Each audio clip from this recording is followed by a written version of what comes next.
What up guys, Assalamualaikum. Jumpa lagi dalam Ihsan Story. Episod pada kali ini mengisahkan tentang seorang lelaki yang bernama David John Shaw ataupun Dave Shaw, seorang penyelam scuba di Afrika Selatan yang telah meninggal dunia di lubang Bushman dalam misi untuk mengambil jasad ataupun mayat Dion Dreyer yang berada di permukaan lubang Bushman. Kita mulakan kisah ini dengan siapakah Dion Dreyer. Ayah Dion Dreyer, Theo dan ibunya Mary membesarkannya 35 batu di selatan Johannesburg. Dreyer mempunyai minat untuk menyelam dan mempunyai hobi seperti memburu, berlumba dengan kereta dan juga motosikal. Lantas, apakah yang terjadi kepada Dion Dreyer sebenarnya?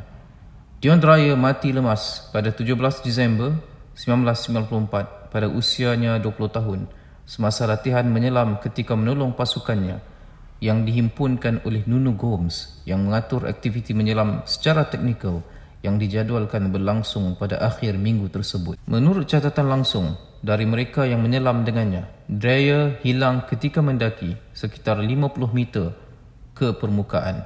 Mereka menduga dia berkemungkinan tidak sedar sama ada kerana ketoksikan oksigen atau hypercapnia disebabkan oleh kadar pernafasan yang tinggi pada kedalaman yang cukup dalam. Dreyer bukanlah mangsa pertama Bushman Hole. Pada tahun 1993, Eben Laden meninggal dunia setelah pingsan pada kedalaman 60 meter di dalam gua yang sama.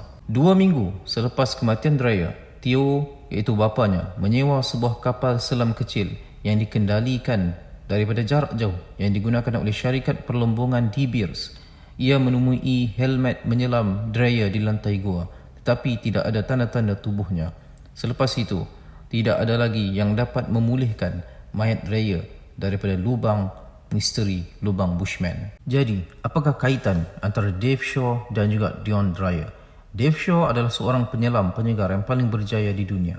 Hampir 10 tahun telah berlalu setelah kematian tragis Dreyer ketika penyelam ekstrim itu maut di lubang Bushman. Dave Shaw telah membuat catatan kedalaman dunia dalam kegelapan lubang Bushman pada Oktober 2004. Namun kegembiraannya dirosak oleh penemuan yang cukup menyedihkan.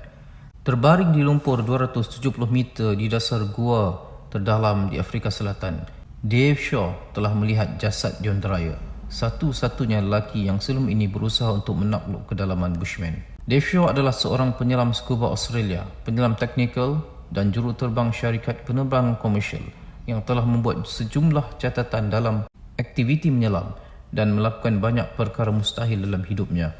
Dave Shaw telah berjanji kepada ibu bapa Dreyer bahawa dia akan kembali untuk mengambil jasad anak lelaki mereka tanpa menyedari janji itu juga akan mengorbankan nyawanya sendiri. Pada 8 Januari 2005, Shaw terjun ke perairan Bushman Hole. Ini adalah kerjaya yang ke-333 dalam karirnya. Semua pasukannya dan ibu bapa Dreyer menunggunya dengan jam di tangan mereka. Malangnya, Shaw tidak pernah kembali ke permukaan air. Dave Shaw tewas ketika berusaha mengembalikan mayat Dion Dreyer. Lantas, apakah yang terjadi kepada Dave Shaw sebenarnya? Shaw merakamkan penyelamannya dengan kamera bawah air di atas kepalanya yang memungkinkan para penyelidik untuk menentukan bahawa dia menderita masalah pernafasan kerana tekanan yang cukup tinggi di bawah. Shaw mengalami kesukaran ketika badan Dreyer itu tiba-tiba mula terapung yang akhirnya menyukarkan misi Dave ketika itu.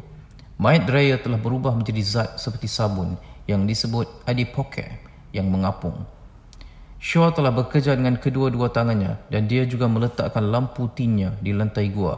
Lampu di bawah laut yang digunakan penyelam gua dihubungkan dengan wayar ke tabung bateri yang berat yang biasanya dipakai di pinggang penyelam gua atau kadang-kadang terpasang pada tangki oksigen mereka. Biasanya, Shaw akan membungkus wayar di belakang lehernya, tetapi dia tidak dapat melakukannya dalam kejadian ini. Garis-garis daripada beg badan nampaknya terjerat dan dalam usaha untuk membebaskan diri, Dave akhirnya tewas.